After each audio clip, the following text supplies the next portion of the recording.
மோடி தொடர்வதையொட்டி நம்முடைய நிதியமைச்சர் அவர் 7வது முறையாக ஒரு பட்ஜெட்டை தாக்கல் செய்திருக்கிறார். நம்ம சகோதரி லதா அவர்கள் சொன்ன மாதிரி தமிழகத்தை சார்ந்த ஒரு பெண்மணி இன்று ஒரு வரலாற்று சாதனையை அகில இந்திய அளவிலே நிகழ்த்தி காட்டியிருக்கிறார். நம்ம எல்லாத்துக்கும் அது பெருமை. என்ன வேறதோ நாட்டுல அங்க தேர்தலில் போட்டியிடுறவங்க எல்லாம் தமிழர்கள் அப்படின்னு எல்லாரும் பெருமிதமா கொண்டாடும் போது நம்ம ஊரை சார்ந்தவங்க இன்றைக்கு ஒரு சரித்திர சாதனையாக உலகத்திலேயே மிகப்பெரிய ஒரு ஜனநாயக நாட்டில் ஒரு நிதியமைச்சராக தொடர்ச்சியாக 7 முறை ஒரு பட்ஜெட்டை தாக்கல் செய்வது என்பது ஒரு வரலாற்று சாதனை. அதற்காக இந்த நேரத்தில் நாம் எல்லாரும் அவருக்கு நம்முடைய வாழ்த்துக்களை தெரிவித்துக் கொள்ள வேண்டும். அன்பு சகோதரிகளே, பாரதிய ஜனதா கட்சி அரசு கடந்த 10 ஆண்டுகளாக இந்த நாட்டில் இருக்கக்கூடிய பெண்களுக்கு, இளைஞர்களுக்கு, விவசாயிகளுக்கு, முதியோர்களுக்கு, சிறு குறு தொழில் நிறுவனங்களுக்கு வேலை வாய்ப்புகளை உருவாக்குவதற்கு என்று பல்வேறு திட்டங்களை எல்லாம் கொடுத்திருக்காங்க. இங்க இருக்கக்கூடிய பெண்கள் எல்லாத்துக்கும் தெரியும், கடந்த 10 வருஷ காலத்துல மோடி அக்கவுண்ட் அப்படிங்கறத பேங்க்ல முதன்முறையாக நமக்கு ஒரு அடையாளம், எனக்கு ஒரு பேங்க் அக்கவுண்ட் இருக்குங்கிறத ஆரம்பித்து கொடுத்தவர் பிரதமர் மோடி அவர்கள். ஒரு காலத்துல பேங்க்குக்கு போகணும்னு சொன்னா பணக்காரங்க தான் போவாங்க. அக்கவுண்ட் வச்சிருக்கிறேன்னு சொன்னா அது காசு இருக்கிறவங்க வைப்பாங்கன்னு சொல்லக்கூடிய நிலைமை இன்னைக்கு மாறி இந்த நாட்டில் இருக்கக்கூடிய ஒவ்வொருவருக்கும் பேங்க்ல அக்கவுண்ட் இருக்குங்கிறத சொன்னது மட்டுமல்ல, இன்று அரசாங்கத்தினுடைய பல்வேறு திட்டங்களுடைய உதவிகள் எல்லாம் கூட அந்த வங்கி கணக்குல கொடுத்துட்டு இருக்காங்க. வங்கி கணக்கு இல்லைன்னா என்ன ஆகும்? நாங்க பேங்க் இல்லாதப்ப எப்படி இருந்தோம்? நாம யோசிக்கலாம். பேங்க்ல அக்கவுண்ட் இருந்தா மட்டும்தான் நம்மளால வாழ்க்கையில நல்லா இருக்க முடியுமா? பேங்க் அக்கவுண்ட் இல்லாத காலத்துல நாம எப்படி இருந்தோம் அப்படின்னு சொன்னா ஒரு சின்ன உதாரணம் உங்களுக்கு. பேங்க்ல அக்கவுண்ட் வந்தது, அதுக்கப்புறம் அதோட சேர்த்து ஆதார கொண்டு வந்தாங்க. அதுக்கு முன்பாக இன்னைக்கு தமிழ்நாட்டுல திராவிட மாடல்ல திமுக காரங்க கதறிட்டு இருக்காங்களே, அந்த திராவிட மாடல் ஏன் எங்களுக்கு நிதி இல்லைன்னு அவங்க கூக்குரல் போடுறாங்க அப்படின்னு சொன்னா, இந்த பேங்க் அக்கவுண்ட் ஆரம்பிச்சு மோடி அவர்கள் எதுவா இருந்தாலும் பேங்க் அக்கவுண்ட்ல கொடுன்னு சொன்னார். உதாரணத்துக்கு சுயநிதி குழுக்களுடைய பெண்கள் அவர்களுக்கு வங்கியில் இருந்து கையில பணம் கொடுப்பாங்க, அதுக்கப்புறம் அந்த பணத்தை வச்சு சின்ன தொழில் பண்ணுவாங்க, இல்லைன்னா அவங்களுக்குள்ள பரிமாறிக்குவாங்க. ஆனால் இன்று ஒவ்வொரு பெண்மணியினுடைய அக்கவுண்ட் அப்படிங்கறத நேரடியாக அரசாங்கத்திலிருந்து அவங்களுக்கு போற அமௌண்ட் யாரும் கை வைக்கவே முடியாது. இல்லைன்னா என்ன ஆகும்? விதவை பென்ஷன் வருதா, முதியோர் பென்ஷன் வருதா, கொண்டு வந்து பணமா கொடுத்தாங்கன்னு சொன்னா, ஏமா அரசாங்கம் சும்மா தானே கொடுக்குது, எனக்கு 100 ரூபாய் கொடு, எனக்கு 200 ரூபாய் கொடு அப்படிங்கறது மாதிரி இன்னைக்கு அக்கவுண்ட்டுக்கு நேரம் அனுப்பக்கூடிய சூழல் வந்திருக்கு. விவசாயிகளுக்கு வருஷத்துக்கு 6000 ரூபாய் கொடுக்கிறாரு பிரதமர். 3 தடவையா 2000 போட்டு விடுறாரு. இன்றைக்கு திமுகவுக்கு என்ன வயிற்றெரிச்சல் அப்படின்னா, இத்தனை வருஷம் ஏழை மக்களுக்கு பணம் கொடுக்கணும், விவசாயிகளுக்கு பணம் கொடுக்கணும், மாணவர்களுக்கு ஸ்காலர்ஷிப் கொடுக்கணும்னு சொன்னா ஒவ்வொரு மாநிலத்துக்கும் மத்திய அரசு நிதி கொடுக்கும். என்னங்க, உங்களுக்கு விவசாயிகளுக்கு கொடுக்கிறதுக்கு 500 கோடி வச்சுக்கோங்க, இளைஞர்களுக்கு புதுசா ஒரு திட்டம் கொண்டு வரணும், இந்தாங்க நீங்க ஒரு 300 கோடி வச்சுக்கோங்க, இங்க இருக்கக்கூடிய பெண்களுக்கெல்லாம் உதவி பண்ணணும், இந்த இன்னொரு 500 கோடி அப்படின்னு சொல்லி இத்தனை நாள் மாநிலத்துக்கு கொடுத்துட்டு இருந்த நிதியை மாத்தி பிரதமர் மோடி அவர்கள் இப்ப என்ன பண்ணாரு? ராஜலட்சுமி அக்காவுக்கு நேர அக்கவுண்ட்ல கொடுங்க. மாரிமுத்து அண்ணன் விவசாயம் பண்ணிட்டு இருக்காரு, அவருக்கு அவரோட அக்கவுண்ட் கொடுங்க, நான் நேரடியா கொடுக்கிறேன்னு. இந்த மாதிரி நேரடியாக ஏழைகளோட அக்கவுண்ட்டுக்கு உதவிகள் சென்று சேருவதை திராவிட முன்னேற்ற கழகம் விரும்பவில்லை. ஏன் விரும்பல? 300 கோடி 200 கோடி ஒவ்வொரு திட்டத்துக்கு வந்துச்சுன்னா 100 கோடி மக்களுக்கு கொடுத்துட்டு மீதி கோடிகளை பாக்கெட்ல எப்படி போடுறதுன்னு பாக்குறது மட்டும்தான் திராவிட முன்னேற்ற கழகத்தோட வேலை. இது வரைக்கும் அவங்க அப்படிதான் இருந்தாங்க. இப்ப மோடி என்ன பண்ணாரு? இடையில நடத்துற எல்லாத்தையும் இடைத்தரகர்களாகட்டும் இல்லது இந்த பணத்தை எடுத்து கீழே கொண்டு போய் சேர்க்கிறதுக்கு என்னென்னவெல்லாம் கமிஷன் வாங்கிட்டு இருந்தாங்களோ எல்லாத்தையும் நிறுத்த ஆரம்பிச்சார். ஏன் இன்றைக்கு மோடி அவர்கள் மீது திமுகவுக்கு இத்தனை கோபம் அப்படின்னு சொன்னா, அவர்கள் இடையிலே சம்பாதிப்பதை மோடி அவர்கள் தடுத்து நிறுத்துகிறார் அப்படிங்கிறது முக்கியமான கோபம். இன்றைக்கு மத்திய பட்ஜெட்ல பெண்களுக்காக சுயஉதவி குழுவுல 20 லட்சம் ரூபாய் வரை எந்த உத்தரவாதம் இல்லாம கொடுங்கன்னு சொல்லியிருக்காங்க. இளைஞர்களுக்கு புதிதாக வேலைக்கு எடுத்தீங்கன்னு சொன்னா கம்பெனிக்காரங்க மட்டும் இல்லைங்க, மத்திய அரசாங்கமும் சேர்ந்து உங்களுக்கு ஒரு மாதம் ஊக்கத்தொகை கொடுக்கும். கோடிக்கணக்கான இளைஞர்கள் இன்னைக்கு நம்ம வீட்டுல எல்லாம் குழந்தைங்க படிச்சிட்டு இருக்காங்க. குழந்தைங்க படிச்சு முடிச்சோன்னா அவங்களுக்கு வேலை கிடைக்கணும் அப்படின்னு சொன்னா கம்பெனிக்கு போகும்போது என்ன கேட்கிறாங்க? அனுபவம் இருக்கா? சரி, இந்த குறிப்பிட்ட வேலைக்கு நீ இன்ஜினியரிங் படிச்சிருக்கியே, உனக்கு அந்த வேலை தெரியுமான்னு கேட்டா இன்று இருக்கக்கூடிய சூழல் 70% மாணவர்கள் அவர்கள் படித்து முடித்த படிப்புக்கு அதில் இணையாக இருக்கக்கூடிய தொழில அவங்களுக்கு எந்த விதமான தொழில் அறிவோ அல்லது அனுபவமோ இல்லைங்கிறது. இதற்காகத்தான் பிரதமர் மோடி அவர்கள் இளைஞர்கள் திறன் சார்ந்தவர்களாக மாற்றப்பட வேண்டும். நம்ம நாடுதான் உலகத்திலேயே அதிகமா இளைஞர்களை வச்சிருக்கிற நாடு. இந்த இளைஞர்களுக்கெல்லாம் திறன் சார்ந்த பயிற்சிகள் கொடுக்கும் போதுதான் அவர்களால் நல்ல ஒரு இடத்துல வேலை செய்ய முடியும். அப்படிங்கிறதுக்காக திறன் சார்ந்த பயிற்சிகளுக்காக மட்டுமே கோடிக்கணக்கான ரூபாய்களை இந்த பட்ஜெட்ல ஒதுக்கி இருக்காரு. இதனால என்ன ஆகும்? நம்ம வீட்டுல இருக்கிற குழந்தைங்க நல்லபடியா படிச்சுட்டு ஒரு நல்ல வேலைக்கு போகணும்னு சொன்னா இந்த ஸ்கில் டெவலப்மெண்ட் நிகழ்ச்சியில அந்த ப்ரோக்ராம்ல கலந்துட்டு அவர்கள் தங்கள் திறனை மேம்படுத்தி கொண்டு நல்ல வேலைக்கு நல்ல சம்பளத்திற்கு செல்ல முடியும். இன்றைக்கு விவசாயம் அப்படிங்கிறது எப்படி இருக்கு? ஒரு காலத்துல மாதவரம் எல்லாமே அதிகமா விவசாயிகள் இருந்த பகுதி. இன்னைக்கெல்லாம் வேகமா தொழிலா மாறிட்டு இருக்கு. எங்க பார்த்தாலும் வீடுகள் இருக்கு, எங்க பார்த்தாலும் சிறு சிறு தொழிற்சாலைகள் இருக்கு. இந்த விவசாயம் அப்படிங்கிறது குறிப்பாக தமிழகம் மாதிரி மாநிலங்கள் எல்லாம் அதிகமா தொழில் வளர்ச்சி இருக்கு. ஆனால் இன்னும் விவசாயத்தை மட்டுமே நம்பி இருக்கக்கூடிய மாநிலங்கள் எல்லாம் அந்த நாட்டில் இருக்கு. அவர்கள் எல்லாம் உழைக்கிறதுனாலதான் நம்மளுக்கு அரிசியோ கோதுமையோ பருப்பு வகைகளோ வெளிநாட்டுல இருந்து இறக்குமதி பண்ணாம நாம நம்ம நாட்டுக்குள்ள விலை குறைவா வாங்கிட்டு இருக்கோம். அப்படிப்பட்ட விவசாயிகளுக்கு அவர்களுக்கு உர மானியம், சர்வதேச சந்தையில யூரியாவோட ரேட்டு என்ன போனாலும் பரவாயில்ல, நம்ம விவசாயிகளுக்கு குறைச்சு கொடுக்கணுங்கிறதுக்காக யூரியா மட்டும் இல்ல, இன்னும் பல்வேறு உரங்கள் டிஏபி மாதிரி ஒவ்வொரு உரத்துக்கும் அதற்கான மானியத்தை கொடுத்து விவசாயிகளுக்கு உதவி செய்து கொண்டிருப்பது மோடி அவர்கள். அவர்களுக்கு விதை பருவமா, அறுவடை நேரமா, இந்த வருடத்திற்கு கொடுக்கின்ற 6000 ரூபாய் என்பது நேரடியாக ஒரே ஒரு பட்டன் தட்டினாங்கன்னா டெல்லியில அவங்களோட அக்கௌண்ட்டுக்கு போயிட்டு. இந்த மாதிரி அரசுக்கும் குடிமக்களுக்குமான உறவு என்பது இப்போது வெளிப்படை தன்மையாக நேர்மையாக மாறி இருப்பதற்கு மிக முக்கியமான காரணம் மோடி அவர்களுடைய அரசு. இந்த பட்ஜெட்ல சிறு குறு தொழில் நிறுவனங்களுக்கு, ஏனென்றால் இந்த நாட்டில் அதிகமாக வேலை வாய்ப்பை கொடுத்துக் கொண்டிருப்பது சிறு குறு தொழில் நிறுவனங்கள்.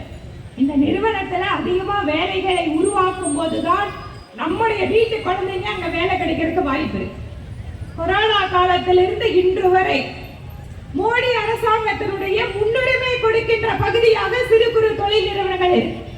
அவங்க ஒரு லோன் வாங்கி இருக்காங்க அப்படின்னா கூடுதலாக எந்தவித உத்தரவாதமும் இல்லாமல் அவர்கள் வாங்கி இருக்கக்கூடிய கடன் அளவிலே கிட்டத்தட்ட 15% வரை அவர்கள் கூடுதலாக கடன் பெற்றுக் கொள்ளலாம். எந்த உத்தரவாதம் கூட கொடுக்க வேண்டாம். இந்த மாதிரி ஒவ்வொரு தரப்பையும் பார்த்து பார்த்து, ஏன்னா நம்ம நாட்டில தான் பாத்தீங்கன்னா பல்வேறு தரப்பட்ட மக்கள், டைவர்ஸ் அப்படின்னு சொல்லுவாங்க, பல்வேறு வேறுபாடுகள். ஒரு பக்கம் விவசாயம் நடந்ததுன்னா காய்கறி விவசாயம் மட்டும் நடக்கும். ஒரு பக்கம் பாத்தீங்கன்னா டீ, காபி இந்த மாதிரியான மலை பகுதிகள் இருக்கும். இன்னொரு பக்கம் பாத்தீங்கன்னா பழ வகைகள். நம்ம நாட்டில் இந்த மாதிரி பல்வேறு வேறுபாடுகள் இருக்கக்கூடிய விவசாயம் இருந்தாலும் கூட ஒவ்வொரு விவசாயிக்கும் எப்படி அவர்களுடைய பொருட்களை சந்தைப்படுத்துவது, எப்படி அவங்க பொருட்களை வீணாக்காமல் கொண்டு வந்து மார்க்கெட்டுக்கு சேர்க்கிறது, இதுதான் இன்னைக்கு இருக்கக்கூடிய மிகப்பெரிய சவால். பழமா நாமளே பாக்குற மார்க்கெட்ல ஒரு தடவை பார்த்தா தக்காளி கிலோ 60 ரூபாய் விற்கிறாங்க. அப்புறம் பாத்தீங்கன்னு சொன்னா ஒரு மாசம் கழிச்சு 3 கிலோ சேர்ந்து 6 ரூபாய்க்கு கொடுக்கறாங்க. விவசாயியோட நிலைமையை நினைச்சு பாருங்க. இதெல்லாம் தான் நம்ம நாட்டுல விவசாயத்தை விட்டு மக்கள் வேறு தொழிலுக்கு செல்கிறார்கள் என்றால் இதெல்லாம் ஒரு காரணம். ஏன்னா நாத்து வைக்கும் போது நல்லா விக்குது, அது காய்கறியாக மாறி மார்க்கெட்டுக்கு வரும்போது அது விலை குறைஞ்சிரு. இதற்காக உள்கட்டமைப்பு வசதிகளை ஏற்படுத்த வேண்டும். உள்கட்டமைப்புனா என்ன? தக்காளியோ உருளைக்கிழங்கோ வெங்காயமோ இல்ல வேற ஏதாவது காய்கறிகளோ நாம உற்பத்தி பண்ணோம்னா விவசாயிகள் கொண்டு போய் ஒரு குளிர் சாதன கடக்கல வச்சுட்டு விலை நல்லா வரும்போது எடுத்து 1 மாசம் 2 மாசம் கழிச்சு விற்க முடியும்.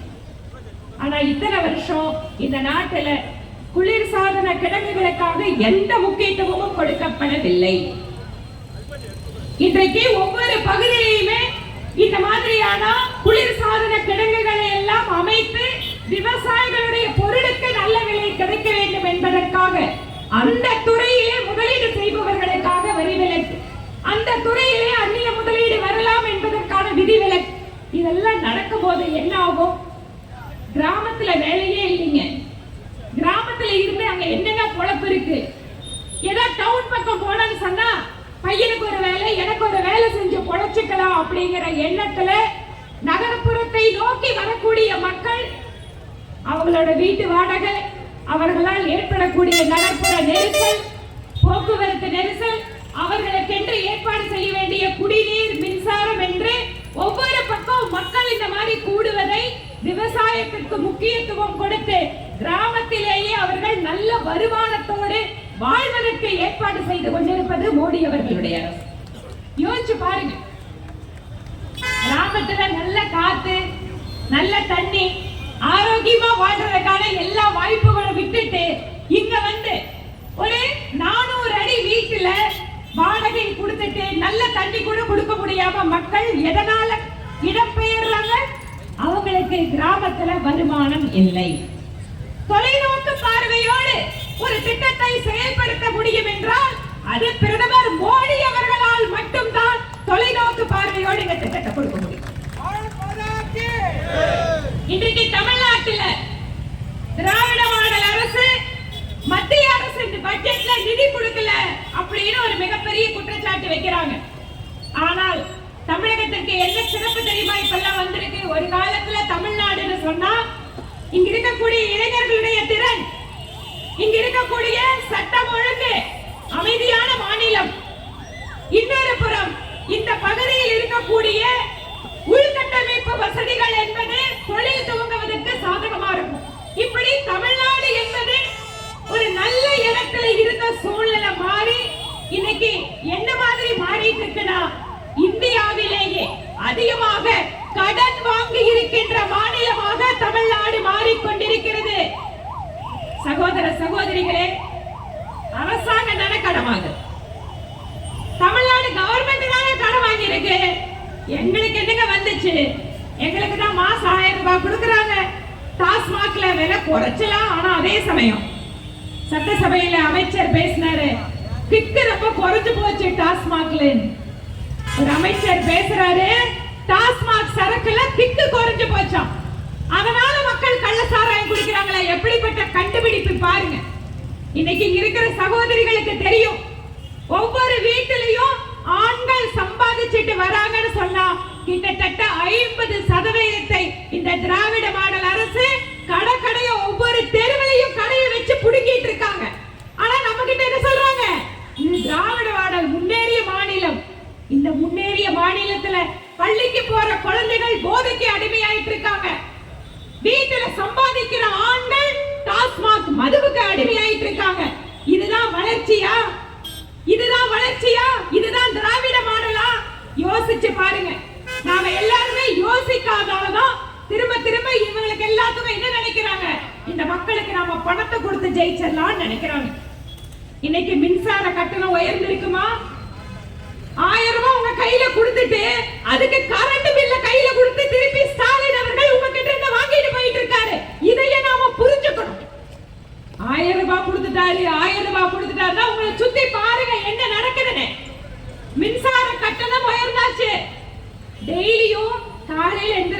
பாலை வாங்கி வீட்டுல இருக்கிறவங்களுக்கு ஒரு டீயை கொடுப்போம், குழந்தைங்களுக்கு பாலை கொடுப்போம். இன்னைக்கு பால் கட்டணம் உயர்த்தி இருக்கு, சொத்து வரி உயர்ந்தாச்சு. அதே போல சாதாரணமா ஒரு வீடு வாங்குறவங்க, இங்க இருக்கக்கூடிய நடுத்தர மக்களுக்கு ஒரே ஒரு கனவு தாமா இருக்கு, எப்படியாவது ஒரு சொந்தமா ஒரு வீடு கட்டிட்டு போயிட மாட்டோமா அப்படிங்கறதாமா ஒவ்வொருத்தருக்கும் கனவு. அதுக்கு சொந்த வீடு வாங்க போனீங்கன்னு சொன்னா பத்திரப்பதிவு கட்டணம் அது சொத்து கட்டணத்தை விட ஜாஸ்தியா இருக்கு. ஆக மொத்தம் உங்களுக்கு கொடுக்கிற பணத்தை எல்லாத்தையும் ஏதோ பொருள்ல வரி ஏத்தி ஏத்தி ஏத்தி அதை திருப்பியும் அவங்க கிட்ட எடுத்துட்டு போறதுக்கு பேர் தான் திராவிட மாடல். இதை நாம் புரிந்து கொண்டு மக்களுக்கு சொல்லியாக வேண்டும். ஒவ்வொரு இடத்துலயும் பாத்தீங்கன்னு சொன்னா இன்றைக்கு பெண்கள் நிம்மதியா வீட்டுக்கு வெளியில 8 மணிக்கு மேல போயிட்டு வரலாம்னா முடியாது. கழுத்துல ஏதாவது வீட்டுக்காரங்க கிட்ட இருந்து தப்பிச்சு, கடங்காரகிட்ட இருந்தாலும் தப்பிச்சு ஏதாவது கொஞ்சம் நகை போட்டு இருந்தேன்னா அதையும் உத்தரவாதம் இல்ல. எவன் எந்த நேரத்துல பைக்க வச்சு இழுத்துட்டு போவான்னு தெரியாது. சட்டம் ஒழுங்கு இன்னைக்கு அந்த நிலைமையில இருக்கு. வீட்டில் இருக்கிற பெண் குழந்தைகளை நம்ம தைரியமா பரவாயில்லமா நீ போய் டியூஷனுக்கு போயிட்டு வா, நீ மத்த கிளாஸுக்கு போயிட்டு வான்னு அனுப்ப முடியல. எந்த நேரத்துல நம்ம குழந்தைங்க என்ன ஆகுமோட மன பதவதை போட இன்னைக்கு பெண்கள் உட்கார்ந்துட்டு இருக்காங்க. ஒவ்வொரு துறையும் நீங்க எடுத்து பாருங்க, சட்டம் ஒழுங்கு அது அப்படிதாங்க இருக்குன்னு அமைச்சர் பதில் சொல்றாரு. யாரு? சட்டத்துறை அமைச்சர் பதில் சொல்றாரு. குற்றம் நடந்துதான் இருக்கும், புதுசு புதுசா குற்றவாளிகள் உருவாங்குறாங்க, மாநில அரசு பதில் சொல்றாங்க. கண்ணு முன்னால பட்ட பகல்ல அரசியல் கட்சி தலைவர்கள் இருந்து அத்தனை பேரையும் கொலை செய்யக்கூடிய அளவுக்கு ரவுடிகள் ராஜ்யமாக இன்று சென்னை மாதிரியான தலைநகர் உருவாகி கொண்டிருக்கிறது. எந்த பயம் இல்லைங்க, போலீஸ்காரங்க மேல பயம் இல்ல, காவல்துறை பார்த்தா மக்களுக்கு இலக்காரமா தான் இருக்கு. எந்த குற்றவாளிக்கும் பயம் கிடையாது. யாரு வேணாலும் காசு லட்சக்கணக்கில் கொடுத்து யாரு வேணாலும் கொலை பண்ணலாங்கிறதா இன்னைக்கு தமிழ்நாட்டோட நிலைமை. இதுதான் இன்றைக்கு சட்டம் ஒழுங்கு தமிழ்நாட்டில் இருக்கக்கூடிய மிக மிக மோசமான நிலைமை. ஏனென்றால் ஒரு நாட்டில ஒரு மாநிலத்தில் வளர்ச்சி வேண்டும் என்றால் அங்க அமைதியான சூழல் இருக்கணும். ஏன் சட்ட ஒழுங்கு இல்லாத மாநிலங்கள்ல வளர்ச்சி இல்லை? எத்தனையோ அவர்களுக்கிட்ட வளம் இருந்தாலும் கூட சட்டம் ஒழுங்கு இல்லை என்றால் எத்தனை இயற்கை வளங்கள் இருந்தாலும் கூட அந்த இடத்தில் வளர்ச்சி வராது. ஒரு மாநிலத்தினுடைய நிர்வாகம் எப்படி இருக்க வேண்டும்? மக்களிடமிருந்து பெறக்கூடிய வரி பணத்துல அவர்களுடைய வருங்கால தலைமுறைக்கு அது வளம் சேர்ப்பதை போல ஒரு திட்டம் இருக்கணும். ஆனா இங்க என்ன நடக்குது? அரசாங்கம் மக்களிடமிருந்து கிட்டத்தட்ட கொள்ளையடிக்கிற மாதிரி பணத்தை வசூல் செய்து அவர்களை கொஞ்சம் அப்படி பிச்சு போட்டுறலாம் அப்படின்னு நினைக்கிறாங்க. பெண்களுக்கு என்ன கொடுத்திருக்காங்க? 1000 ரூபாய் கொடுத்திருக்காங்க. நான் முன்னாடியே சொன்ன மாதிரி எல்லாத்தையும் விலையை ஏத்தி அந்த பணத்தை உங்ககிட்ட இருந்து திருப்பி வாங்கிக்கிறாங்க. இன்னொரு பக்கம் பஸ்ஸில் பெண்களுக்கு கட்டணமே இல்லை. சகோதரிகளே, இங்க எல்லாம் நீங்க ஆயிரக்கணக்கான பேர் உட்கார்ந்திருக்கீங்க. நீங்க நினைச்சு பாருங்க, இலவசமா பஸ் பயணம் பெண்களுக்குன்னு சொன்னாங்களே, நீங்க வேலைக்கு போகும்போது அந்த பஸ் வருதா? பஸ் வருதா? வராதுமா. நீங்க வராத பஸ்ல பெண்கள் இலவசமா ஏறிக்கலாம்னு சொன்ன ஒரே மாடல் அரசு இந்த திராவிட மாடல் தான். எதுக்கு இந்த இலவச பஸ் பயணம்? பெண்களுக்கு இலவசம் அப்படின்னு கொடுத்துட்டு எல்லா பஸ்ஸையும் ஸ்பெஷல் பஸ்ஸா இதுல ஏறினா நீ டிக்கெட் வாங்கணும்னு சொன்னா அதுக்கு பேரு என்னங்க அர்த்தம்? கேட்டா பெண்கள் எல்லாம் ரொம்ப சந்தோஷமா இருக்காங்களாம். முதலமைச்சர் ஸ்டாலின் சொல்றாரு, எங்களுடைய ஆட்சியில் பெண்கள் எல்லாம் ரொம்ப சந்தோஷமா இருக்காங்கன்னு. இங்க உட்கார்ந்து இருக்கிற சகோதரிகளை கேட்கிறேன், நீங்க எல்லாம் சந்தோஷமா இருக்கீங்களாமா? சொல்லுங்க, நீங்க எல்லாம் சந்தோஷமா இருக்கீங்களா? ஆனா திமுக காரங்க சொல்றாங்க, நாங்க எல்லாம் கொடுத்த பணத்துல சந்தோஷமா இருக்காங்க. நீங்க கொடுத்த 500 ரூபாய் 1000 ரூபாய் 2 நாள்ல காணாம போயிடுச்சுங்கண்ணா. 2 நாள்ல காணாம போயிடுச்சு. இன்னைக்கு எங்க சகோதரிகள் கண்ணீர் வடிச்சிட்டு இருக்காங்க. எல்லாத்தையும் இப்படி விலையேத்தி விட்டாங்க. குடுக்கறாங்க, ஒரு பக்கம் கொடுத்து நம்மளுக்கே தெரியாம இன்னொரு பக்கம் புடுங்கிட்டு போயிட்டு இருக்காங்க. இன்று திராவிட முன்னேற்ற கழகத்தினுடைய அரசு எப்படி இருக்குன்னா, ஒரு குடும்பத்தை சார்ந்த அரசு. முதலமைச்சரோட குடும்பத்துல மகன் மருமகன் அவங்க சொல்றவங்க, அமைச்சர்களுக்கு கூட அங்க அதிகாரம் இருக்கான்னு எங்களுக்கு தெரியல.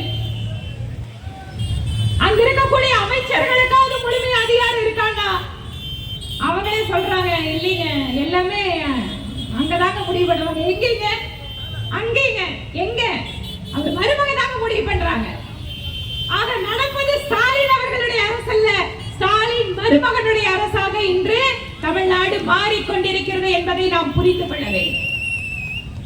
மக்கள் ஓட்டு போட்டு தேர்ந்தெடுத்த ஒரு அதிகாரத்தை கொடுக்கிறார்கள் என்றால் அதிகாரத்தில் இருப்பவர்களுடைய குடும்ப உறுப்பினர்கள் அவர்கள் அந்த அதிகாரத்தை வைத்துக் கொண்டு செழித்துக் கொண்டிருக்கிறார்கள். அமைச்சர்கள் மேல ஊழல் குற்றச்சாட்டுகள், ஒவ்வொரு அமைச்சர் மேல தோண்டி எடுத்துட்டே இருக்கலாம், அவ்வளவு வந்துட்டு இருக்கு. பிரதமர் மோடி அவர்கள் தலைமையிலான அரசுல எந்த ஒரு ஊழல் குற்றச்சாட்டும் இல்லாமல் 10 வருட காலம் கோடிக்கணக்கான ரூபாய்களோட பட்ஜெட் போட்டியோட அரசாங்கத்தில் ஒருத்தரால சொல்ல முடியுமா பிஜேபி அமைச்சர்கள் லஞ்சம் வாங்கினார்கள், ஊழல் செய்திருக்கிறார்கள் என்று ஒருவரை கூட குற்றம் சாட்ட முடியாது. ஏனென்றால் பிரதமர் அப்படிப்பட்டவர். பிரதமர் மோடி அவர்கள் நெருப்பை போன்றவர், எந்த ஒரு தவறுக்கும் இடம் கொடுக்காமல். அதே சமயம் இன்று இந்தியா அப்படின்னு சொன்னாலே உலக நாடுகள் எல்லாம் மோடியோட நாடா அப்படின்னு கேட்கிற அளவுக்கு இந்த இந்திய நாட்டை கொண்டு வந்தவர் மோடி அவர். இன்று வெளிநாட்டில் இருக்கக்கூடிய உங்க சொந்தக்காரங்க கிட்ட கேட்டு பாருங்க, ஒரு காலத்துல இந்தியாவில இருந்து வரன்னு சொன்னா இப்படி பார்த்துட்டு இருந்தவங்க இப்ப எல்லாரும் இந்தியாவில இருந்து உங்களுக்கு ஒரு பெரிய லீடர் கிடைச்சிருக்காரு, நல்லா வளர்ந்துட்டு இருக்கிற ஒரு நாடு அப்படின்னு பெருமையா பார்க்கக்கூடிய சூழலை பிரதமர் மோடி அவர்கள் உருவாக்கி இருக்கார். காரணம் என்ன? இந்த மாதிரியான பட்ஜெட்டுகள். பட்ஜெட் எப்படி போடலாம்? ரோடு வேணுமா? ரோட கிராமத்தை கொடுத்தீங்கன்னா கிராமத்துல இருக்கிற விவசாயி அவன் பொருளை ஒழுங்கா கொண்டு வந்து வித்து பணம் பார்த்துட்டு போயிடும். ஒரு பெண்மணிக்கு கொடுக்கின்ற உதவி என்பது ஒரு குடும்பத்திற்கு கொடுக்கக்கூடிய உதவி. சாலையோரத்தில் இருக்கக்கூடிய வியாபாரிகள், அதுல பாத்தீங்கன்னா அதிகமா பெண்கள் இருப்பாங்க. மல்லிகைப்பூ விக்கிறவங்க இருக்காங்க, இளநீ விக்கிறவங்க இருக்காங்க, காய்கறி விக்கிறவங்க இருக்காங்க. அத்தனை பேருக்கும் இந்தம்மா நீ போய் கந்து வட்டி வாங்காத, நீ போய் யாருகிட்ட மீட்டர் வட்டி வாங்காத, 10,000 ரூபாய் நான் கொடுக்கிறேன், நீ காலையில போய் பொருளை வாங்க, சாயந்தரம் வரைக்கும் வித்துட்டு நீ அதுக்கப்புறம் உன்னோட பணத்தை 1 மாசத்துக்குள்ள 2 மாசத்துக்குள்ள எப்ப முடியுதோ கட்டு அப்படின்னு சொல்லி பெண்களுக்கு உதவி செய்து கொண்டிருப்பவர் பிரதமர் மோடி. மத்திய அரசு தமிழகத்துக்கு என்ன கொடுத்திருக்குன்னு கேட்டிருக்கிறாங்க. இன்று ரேஷன் கடைகள்ல ஒவ்வொரு குடும்பத்திலையும் ஒரு நபருக்கு 5 கிலோ அரிசி என்பது மத்திய அரசு பிரதமர் மோடி அவர்கள் கொடுக்கின்ற அரிசி. ஆனா ரேஷன் கடையில பிரதமர் போட்ட மாட்ட மாட்டாங்க. கொடுக்கிற அரிசி மோடி அவர்கள் கொடுக்கின்ற அரிசி, ஆனா ரேஷன் கடையில பிரைம் மினிஸ்டரோட போட்டோவும் மாட்ட மாட்டாங்க. என்ன மக்களுக்கு தெரிஞ்சிருமே யார் அரிசி கொடுக்கறாங்கன்னு. நீங்களே மாட்டிட்டீங்களா? உங்க ரேஷன் கடையில் மாட்டிருக்கீங்களா? பாருங்க, ஏழை மக்கள் பசியோடு உறங்கக்கூடாது என்பதற்காக கொரோனா காலத்தில் கொடுத்த திட்டத்தை இன்று வரை நிறைவேற்றிக் கொண்டிருப்பது பிரதமர் மோடி அவர்கள். இன்னைக்கு ரேஷன் கடையில போய் ஒரு ஆளுக்கு 5 கிலோ அரிசி இலவசமா வருதுன்னா அது மத்திய அரசாங்கத்தில் மோடி அவர்களுடைய அரிசி என்பதை மக்களுக்கு நாம் ஞாபகப்படுத்த வேண்டும். தமிழ்நாடு வஞ்சிக்கப்படுகிறது, எல்லாம் சத்தம் போடுறாங்க. ஏன் தூத்துக்குடியுடைய எம்பி திருமதி கனிமொழி சொல்றாங்க தமிழ்நாடு புறக்கணிக்கப்பட்டிருக்குன்னு. அன்பு சகோதரி கனிமொழி அவர்களுக்கு தெரிவித்துக் கொள்கிறேன், தூத்துக்குடியிலே வெள்ளம் வந்த போது உங்களுடைய மாநில அரசாங்கம் முதலில் நிற்கவில்லை. மத்திய அரசினுடைய ராணுவமும் மத்திய அரசினுடைய ஹெலிகாப்டரும் உங்கள் தொகுதி மக்களை காப்பாற்றினார்கள். தமிழ்நாடு தானே, திமுக அரசு தானே அப்படின்னு மோடி நினைக்கலீங்க. எங்க மக்கள் பாதிக்கப்பட்டாலும் இது என்னுடைய சகோதரன் என்னுடைய சகோதரி என்று உடனடியாக ஓடி வந்து உதவி கொண்டிருப்பது மத்தியிலே இருக்கக்கூடிய மோடி அவர்கள் அரசு. ஏன் நேற்று மிக துரதிர்ஷ்டவசமான சம்பவம் கேரளாவிலே, வயநாட்டுல திடீர்னு நைட்டு மழை வெள்ளம் வந்து அப்படியே அடிச்சிட்டு போயிருக்கு மக்களை. கேரளாவில கம்யூனிஸ்ட் கவர்மெண்ட் அவங்க எப்ப பார்த்தாலும் நம்மளுக்கு எதிர்ப்பு சொல்றாங்கன்னு மோடி அவர்கள் விடவில்லை. உடனடியாக மத்திய அரசு அங்கு ராணுவத்தை அனுப்பி கேரள அரசுக்கு உதவி செய்து கொண்டிருப்பது மோடி அவர்களுடைய அரசு. எந்த ஒரு மாநிலத்தையும் புறக்கணிக்க வேண்டும், ஒரு குறிப்பிட்ட இடத்தை நாம் பழிவாங்க வேண்டும் என்று நினைக்காத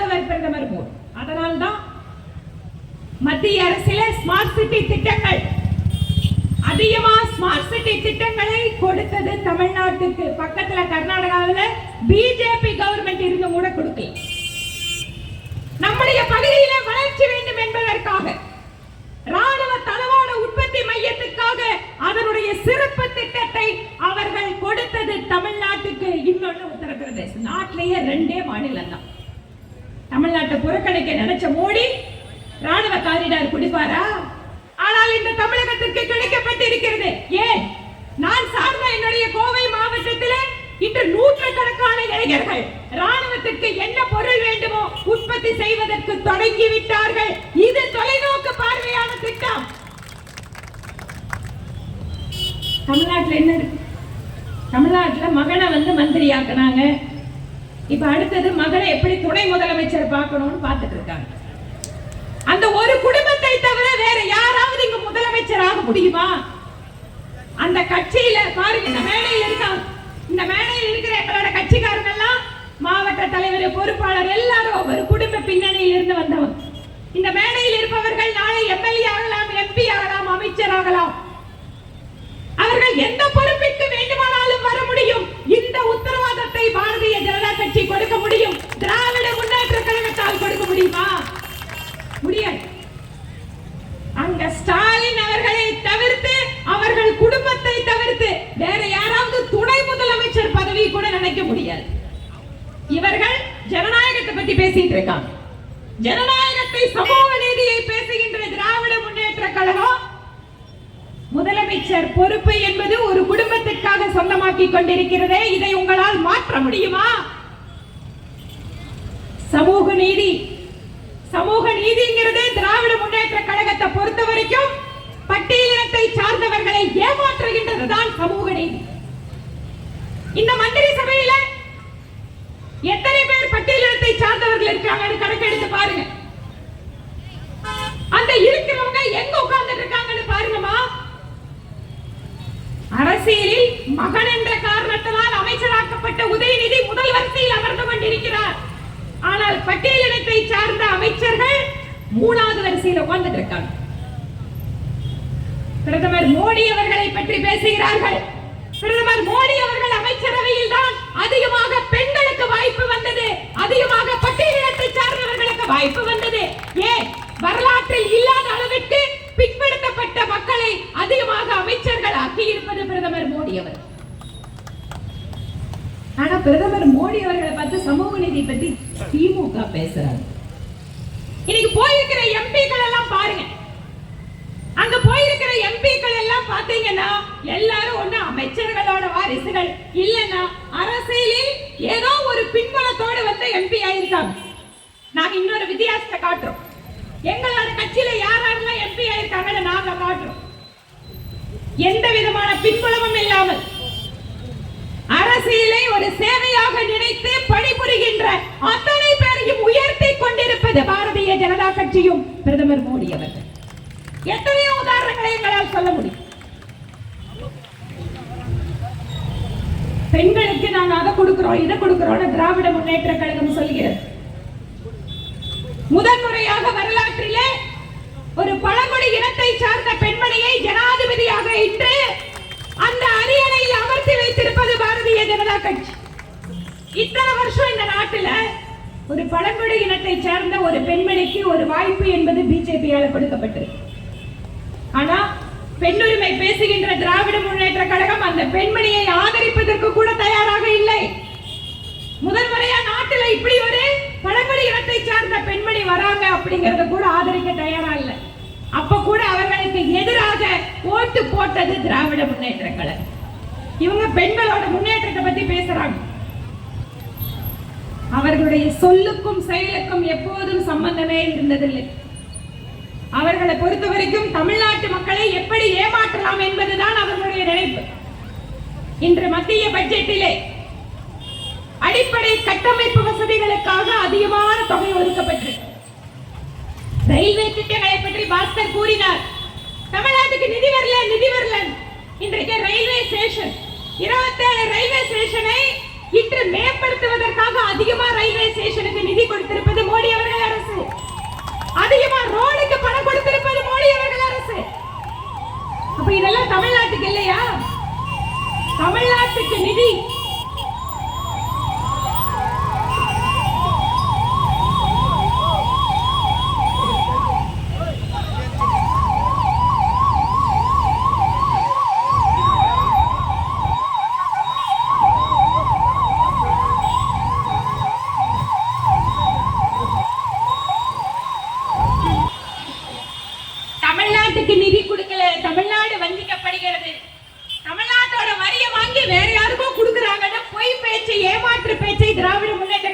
பண்ணிட்டு இருக்காங்க.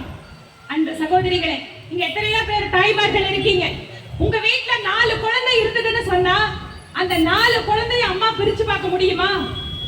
ஒரு குழந்தைக்கு புக்கு வாங்கணும், ஒரு குழந்தைக்கு ட்ரெஸ் வாங்கணும், ஒரு குழந்தைக்கு அவசரமா அவனுக்கு படிக்கிறதுக்கு ஒரு கம்ப்யூட்டர் வாங்கணும்.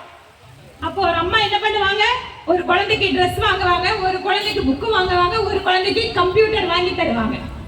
ஆனா யாருக்கு எது தேவையோ எது அவசியமோ அதை ஒரு தாயாக பார்த்து செய்யக்கூடிய அந்த பக்குவம் என்பது அரசியலுக்கும் தேவை.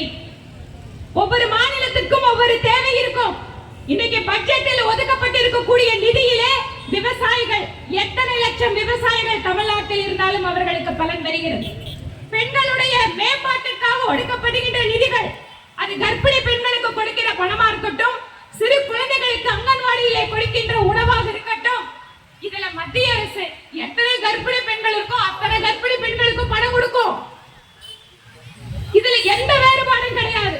தமிழ்நாட்டில் இருக்கிற கர்ப்பிணி பெண்ணுக்கு நாங்க 500 ரூபாய் தான் கொடுப்போம், மகாராஷ்டிராவில் கர்ப்பிணி பெண்ணுக்கு நாங்க 5000 கொடுப்போம்னு மோடி அவர்கள் சொன்னாரா?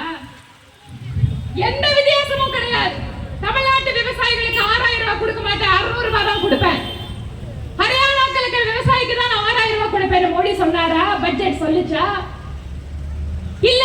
இங்க இருக்கக்கூடிய இளைஞர்களுக்கு ஸ்காலர்ஷிப் கொடுக்கணும்னா தமிழ்நாட்டு இளைஞர்களுக்கு ஸ்காலர்ஷிப் நாங்க 1000 ரூபாய் தான் கொடுப்போம். இதே ஸ்காலர்ஷிப் நாங்க ராஜஸ்தான்காரர்களுக்கு 10000 ரூபாய் கொடுப்போம்னு மோடி சொல்லிச்சாங்க, சொன்னாரா? இல்ல பட்ஜெட் சொல்லி இருக்கா? என்ன ஏமாற்ற வேலை இது? தமிழ்நாட்டுக்கு ஒரு பட்ஜெட் கொடுத்தாரு திரு ஸ்டாலின் அவர்கள். மாவட்டத்துக்கு இவ்வளவு நிதி போட்டு கொடுத்தாங்களா? நான் அப்போது கேட்டேன், 1 ரூபாயில 21 பைசா தான் எங்களுக்கு திருப்பி வருதுன்னு சொல்றீங்களே. ஒரு வீட்டுல நான் முன்னாடியே சொன்ன மாதிரி ஒரு பையன் விவசாயம் பண்ணுவான், ஒரு பையன் டீச்சரா வேலைக்கு போவான், இன்னொரு பையன் சாஃப்ட்வேர் இன்ஜினியரா அமெரிக்காவில் இருப்பான். ஒரு அம்மா சாஃப்ட்வேர் இன்ஜினியர் கிட்ட சொல்லி, தம்பி விவசாயம் பண்றான்ப்பா அண்ணன், அவனுக்கு வருஷமா நம்ம 5 ஏக்கர்ல அவனுக்கு எல்லாம் சேர்ந்து குறைச்சல ஒரு 2 லட்சம் 3 லட்சம் தான்ப்பா நிக்குது, அவன் குழந்தைகளை கொஞ்சம் நீ படிக்க வைப்பா, நம்ம குடும்பமே நல்லா இருக்கும் அப்படின்னு சொல்றது நடக்குமா நடக்காதா? சொல்லுங்க அம்மா, நடக்குமா நடக்காதா? ஒரு பையன் நல்லா இருந்தா விவசாயம் பண்ற பையனை பார்த்து தம்பி அவர் கொஞ்சம் கொடுங்கன்னு சொல்லுவாங்களா இல்லையா? விவசாயம் பண்றவன் இன்றைக்கு அதிகமா சம்பாதிக்கலங்கிறதால அந்த பையன் திறமை குறைச்சல், அவன் உருப்படாதவன்னு நம்ம சொல்லுவோமா? என்னதான் பணத்தை சம்பாதிச்சாலும் சாப்பிடுறதுக்கு அரிசி கோதுமை வேணும் இல்லையா? அந்த மாதிரி நம்ம நாட்டுல விவசாயத்தை மட்டும் நம்பி இருக்கக்கூடிய மாநிலங்கள் எத்தனையோ இருக்கு. அவர்கள் எல்லாம் உழைத்து உழைத்து அந்த விவசாயத்தை பெருக்கி நமக்கெல்லாம் சாப்பாடு போட்டுட்டு இருக்காங்க. நம்ம தமிழ்நாட்டுல அதிகமா தொழில் நிறுவனங்கள் இருக்கு, நம்மளை சுத்தி எத்தனையோ வேலை வாய்ப்புகள் புதுசா உருவாயிட்டு இருக்கு. நம்ம இன்னைக்கு ஒரு நாளைக்கு வேலைக்கு போனா சுலபமா 2000 ரூபாய் சம்பாதிக்க முடியும். ஆனா விவசாய வேலைக்கு போனா ஒரு நாளைக்கு 500 ரூபாய் தான் கூலி கிடைக்கும். அப்ப உயர்ந்தவன் தாழ்ந்தவனை பார்க்க முடியுமா? இதே விவசாய பொருட்கள் சத்தீஸ்கர்ல இருந்து வர்ற அரிசி, உத்தரப்பிரதேசல இருந்து வர்ற கோதுமை, ராஜஸ்தான்ல இருந்து வரக்கூடிய சிறுதானியங்கள், மத்திய பிரதேசல இருந்து வர பருப்புகள், இவையெல்லாம் வெளிநாட்டுல வாங்கணும்னு சொன்னா நம்ம பணத்தை வச்சு எத்தனையாவும் யோசிச்சு பாருங்க. ஒரு நாடு, ஏன் தமிழ்நாட்டை எடுத்துக்கோங்க, கோயம்புத்தூர் அதிகமா வருவாய் கொடுக்குது சென்னைக்கு அடுத்தபடியா. ஆனா திட்டங்கள்ல வரும்போது மதுரைக்கு ஹாஸ்பிடல் கட்டணும், நிதி கொடுக்கணும். விருதுநகர்ல ஒரு புது டெக்ஸ்டைல் பார்க் வருது, அதுக்கு ஒரு லேண்ட் எடுத்து இன்வெஸ்ட் பண்ணணும். தூத்துக்குடியில புதிதா தொழில் நிறுவனம் உருவாக்கணும். ஏன்னா தென் தமிழ்நாட்டுல வேலையே இல்லை, நிச்சயமாக செய்ய வேண்டும். அப்ப கோயம்புத்தூர்காரங்க கேள்வி கேட்டாங்களா? எங்க வரி எடுத்து நாங்க அதிகமா வரி கட்டுறோம், இதை எடுத்து எதுக்கு பெரம்பலூர் கொடுக்குறீங்க, எதுக்கு தூத்துக்குடி கொடுக்குறாங்கன்னு கேக்குறாங்களா? கேக்குறது இல்லையே. என்ன சொல்றாங்க? தமிழ்நாடு எல்லாரும் நல்லா இருக்கணுமா? அந்த மாதிரி இந்தியா முழுமைக்கு எல்லாரும் நல்லா இருக்கணும்னு திட்டத்தை போட்டா நான் வரி கொடுக்கிறேன், ஏன் பணம் திருப்பி கொடுன்னு சொன்னா தமிழ்நாடு அதிகமாக கடற்கரையை கொண்டிருக்கக்கூடிய மாநிலம்.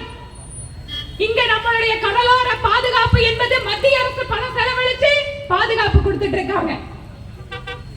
நீங்க நினைச்சு பாருங்க, மாநில அரசு அதெல்லாம் பாத்துக்கிட்டோம்னா வாங்குற வரி அதுக்கு பத்துமா? அறிவியல் தொழில்நுட்பம், அதற்கென்று ஆராய்ச்சிக்கென்று செலவிடக்கூடிய தொகை என்பது தமிழகத்தில் இருக்கிறது. ஆனால் ராஜஸ்தானத்துக்கு குறைச்சலா போகுது. அவங்க கேட்கறது என்னங்க, சயின்ஸ் டெக்னாலஜி எல்லாம் ஏங்க அதிகமா தமிழ்நாட்டுக்கு கொடுக்குறீங்க? ஏன்னா ஒவ்வொரு மாநிலமும் ஒரு சிறப்பு தகுதிகளோட இருக்கு. ஒரு வேலைக்கு எடுக்கிறாங்கன்னு சொன்னா பிஏ படிச்சவங்களுக்கு ஒரு வேலை இருக்கும், பிஏ படிச்சவங்களுக்கு ஒரு வேலை இருக்கும். அந்த மாதிரி ஒவ்வொரு மாநிலத்தினுடைய வளர்ச்சிக்கு எது வேண்டுமோ அதை சரிசமமாக பங்கிட்டு மத்திய இருக்கக்கூடிய மோடி அவர்கள் அரசு செய்து கொண்டிருக்கிறது. ஆனால் இதையெல்லாம் திசை திருப்பி தமிழ்நாட்டில் நாங்க தான் நல்லா ஆட்சி பண்றோம்னு இங்க இருக்கக்கூடிய தமிழ்நாட்டினுடைய சட்டம் ஒழுங்கை கெடுத்து இங்க இருக்கக்கூடிய பட்டியலின மக்களுடைய குரல் வலையை நசுக்கின்ற மாதிரி அவர்கள் மீதான கொடுமைகளை அரங்கேற்றிக் கொண்டிருக்கக்கூடிய இளைஞர்களுக்காக எந்த ஒரு புதிதான தொலைநோக்கு திட்டங்கள் இல்லாமல் இளைஞர்களை எல்லாம் போதைக்கும் மதுவிக்கும் அடிமையாக்கி கொண்டிருக்கக்கூடிய இந்த திராவிட முன்னேற்ற கழகத்தினுடைய அரசுக்கு நாம் சரியான பதிலடியை கொடுத்தாக வேண்டும். ஒண்ணு ரொம்ப நாள் எல்லாம் இல்ல, 40க்கு 40 ஜெயிச்சிட்டோன்னு சொல்லி இதுவரைக்கும் இல்லாத அராஜகத்தை எல்லாம் காட்டணும்னு தான் இப்ப எல்லா விலையும் ஏத்திட்டு இருக்காங்க. கரண்ட் கட்டணத்துல இருந்து எல்லாம் ஏங்க நாங்க 40 ஜெயிச்சிட்டோம். மக்கள் 26க்காக காத்துக் கொண்டிருக்கிறார்கள். என்றைக்கு சட்டமன்ற தேர்தல் வருகிறதோ அன்று திராவிட முன்னேற்ற கழகமும் அவருடைய கூட்டணிக்கும் பாடம் புகட்ட வேண்டும் என்று மக்கள் காத்துக் கொண்டிருக்கிறார்கள். அதற்கான நாள் வரும். இத்தனை நாள் இவர்கள் மக்களை ஏமாற்றி போட்ட நாடகங்கள் எல்லாம் அன்று வெளிச்சத்திற்கு வரும். பாரதிய ஜனதா கட்சி அரசியலை முழுமையாக மக்களுடைய சேவைக்காக அர்ப்பணித்திருக்கக்கூடிய கட்சி. அரசியல் என்பது பணம் சம்பாதிப்பதற்கான இடம் அல்ல, அது முழுமையாக தங்களை மக்களுக்காக அர்ப்பணித்துக் கொண்டிருக்கக்கூடிய இடம் என்பதை தீர்க்கமாக நம்புகின்ற பாரதிய ஜனதா கட்சி தமிழகத்திலேயும் அரசியல் மாற்றத்திற்கு வேகமாக தயாராகி கொண்டிருக்கிறது. ஒரு காலத்தில மாதாவரத்துல 300 பேரை வச்சு ஒரு கூட்டம் போடணும்னு சொன்னா 300 பேரா அப்படின்னு கேட்ட பாரதிய ஜனதா கட்சி இன்று எங்களுடைய பாரதிய ஜனதா கட்சியினுடைய தொண்டர்களுடைய உழைப்பினால் ஆயிரக்கணக்கான மக்களோடு மாதாவரத்திலே கூட பாரதிய ஜனதா கட்சி இங்கே என்று காட்டிக் கொண்டிருக்கக்கூடிய சூழலை நாம் உருவாக்கி கொண்டிருக்கிறோம். மக்கள் நம்மை நம்ப தொடங்கி விட்டார்கள். பிஜேபி காரங்களா பரவாயில்லைங்க, எங்க ஏரியாவில் கூட இப்ப எல்லாம் பிஜேபி கொடி வந்துருச்சுங்க. எங்க ஏரியாவில் கூட இளைஞர்கள் எல்லாம் அந்த கட்சிக்கு தாங்க போறாங்க. இந்த இளைஞர்களுக்கு வாய்ப்பு கொடுக்கக்கூடிய கட்சியாக இருக்கின்ற ஒரே அரசியல் கட்சி இந்தியாவிலே பாரதிய ஜனதா கட்சி மட்டும்தான். சகோதர சகோதரிகளே, உங்கள் துன்பங்களை புரிந்து கொண்டு உங்களுடைய குழந்தையுடைய வருங்காலத்திற்காக திட்டமிடுகின்ற பிரதமர் மோடி அவர்கள் தலைமையிலான மத்திய அரசு இப்போது கொடுத்திருக்கின்ற பட்ஜெட் என்பது இலவசமா வர வருமானத்தை எடுத்து அக்கா நீ 500 வச்சுக்கோ, அண்ணா நீ 1000 வச்சுக்கோன்னு சொல்ற கவர்மெண்ட் அல்ல. நாம் பணம் கொடுப்பதை குறைச்சலா பேசுறதுக்காக இதை சொல்லல.